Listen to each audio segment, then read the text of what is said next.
The best thing to do when you get plans is to get a second opinion, to have someone else look at them. And so today, that's exactly what I'm doing. A subscriber sent me her plans, and the biggest concern is the kitchen island.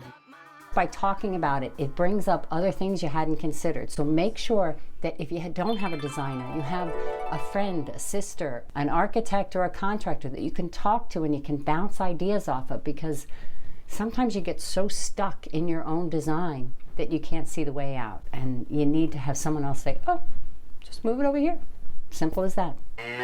The addition is going to go on an existing log cabin that sits on top of a hill that overlooks their cattle ranch, which I've never had cattle ranches for clients before. It's so exciting. That explains all the refrigerators, and you'll see what I'm talking about. A 29 by 17 kitchen area with a pantry and a utility room.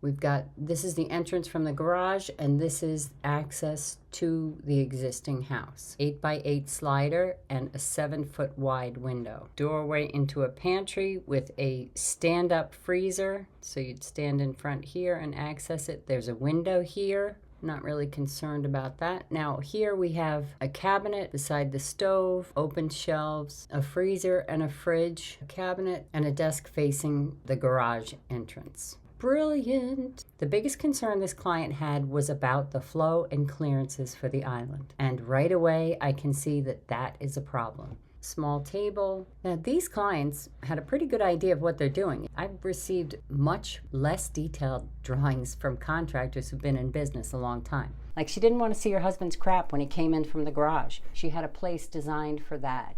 38 and 38 aren't going to do, because when you have a door open and a door open here and you're standing here, there's no room for anyone to pass. 38 does not work. Over here, they've got 48. That does work. So you stand at the sink, I would assume, boom, dishwasher is going to be here. When it's open, the traffic flow is not interrupted. In addition to this clearance being too tight, over here we've got so much wasted room. We've got traffic going to the existing house. We've got traffic coming into the house. We've got traffic around this table, traffic around this island, traffic into the pantry, and traffic out to the backyard. Too much.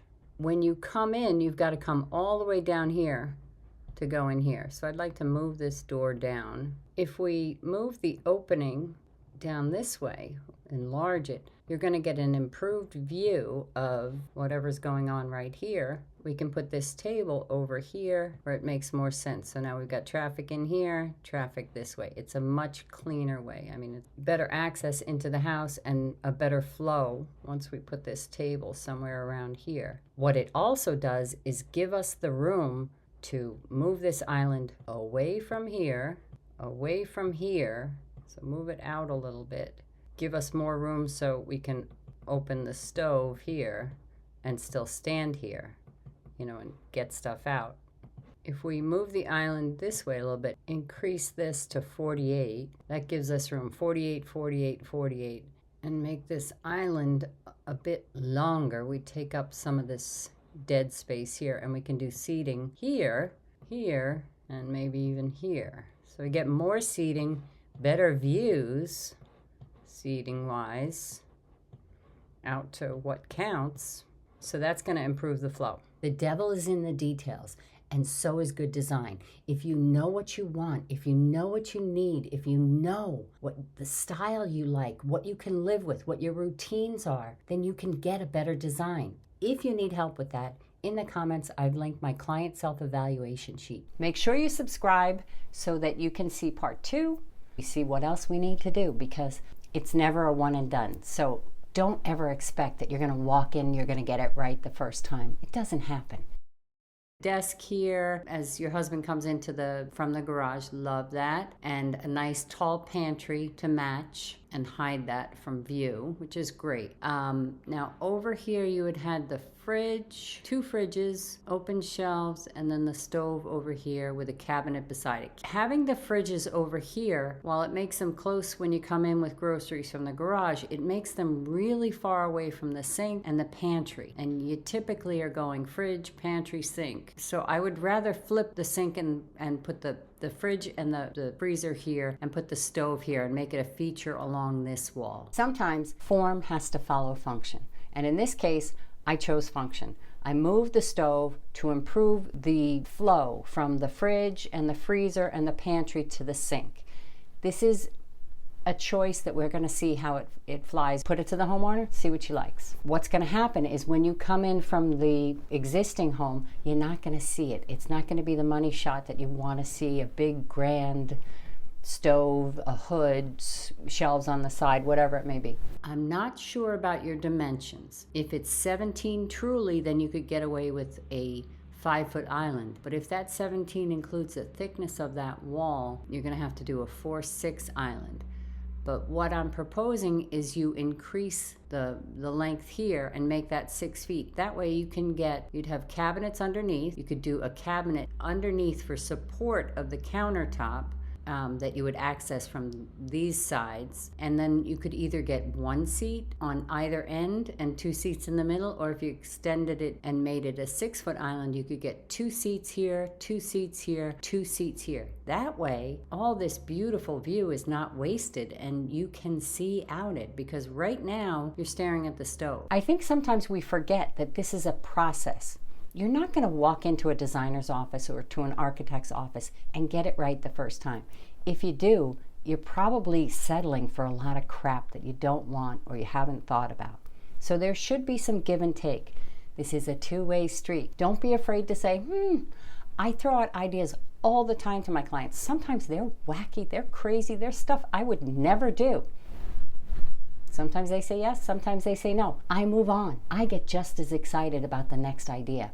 So the designer doesn't live there. It has to work for you. Say no. Say let's do it again. Let's revisit it. That's what you got to do to get the perfect design. If we put this table in the corner, do a little plant here, they've got a nice view. You make this the working door so the traffic is still good around this table. You can tuck this in a little bit tighter, improved flow all the way around. That way you're not having all of this dead space. It's dedicated to traffic. Here, sort of tucked in, my main concern with this layout is here's your sink. And so I'm assuming the dishwasher is probably best suited to be right here. You could put it over here as well, but it's a little bit more out of the flow of traffic if it's over here. So now I'm unloading the sink. Where do my dishes go? Where do my glasses go? Now I have pull-out dish drawers, which I love. I would highly recommend. That takes care of your dishes and your silverware. But where do your glasses go? If I'm emptying, I either have to walk all the way over here, or I've got to put a cabinet here, maybe one here to match, maybe a small 18-inch, 3 feet that still will give you a 6-foot window.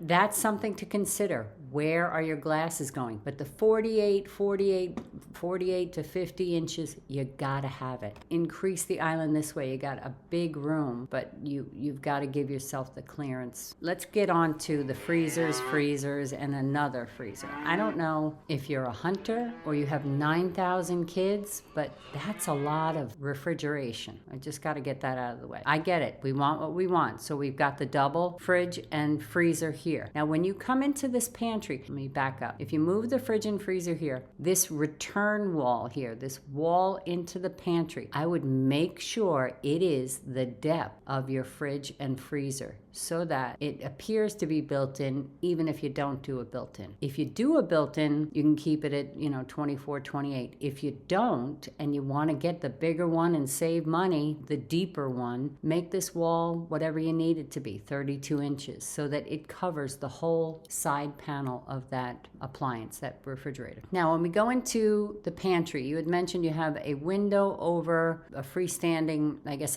that's a top opening freezer. Again, deer, dead bodies, I don't know what you got going on. This isn't going to work because you're calling this 7 feet wide, and then we have this 2-foot wall over here for cabinetry, and it's really a 2'6", so a 30-inch wall when you consider the thickness of the wall. And if you've got any of that log cabin stuff going on on, it's gonna be even thicker. So this isn't really 5 feet in here. You don't have enough room for this freezer to be here, to stand here comfortably and get in there. So I would recommend putting the freezer here, so when you come in, you stand here and you face the freezer, and putting the window over here so that when the door to the pantry is open, you're gaining that light into the kitchen. Why not benefit in 2 rooms? So I'd move that down, put the freezer here, run the cabinetry into there and have a blind corner cabinet, and maybe give yourself tall, skinny pantry pull-out for mops, or even just hooks along this wall for all your mops and brooms. Then window, less deep shelves over here, the pretty stuff, you know, your cans and all that good stuff. In the plans, they're showing it as a 2-tier island, or if you wanted to keep it as a single tier, either way, it doesn't matter. You can do a support cabinet underneath. You could do legs to support it to add to the rustic feel. Now, you may want to consider bringing this side panel all the way down and almost having like an appliance garage, because when he puts his stuff on there, you're gonna see it. Also, in this drawer here, this top drawer, I would highly recommend making that a dedicated charging station. So your phones, cameras, whatever you need, power right there when they come in. Remove this island, it's gonna be more visible. It's gonna be visible from the table. I hope this helps. Let me know if you have any questions, because again, this is your house. Tell me I'm wrong. I am so jealous of that view. It's magnificent. So maximize it on this wall. Keep your fingers crossed. Thanks so much for watching. Make sure you tune in for part 2.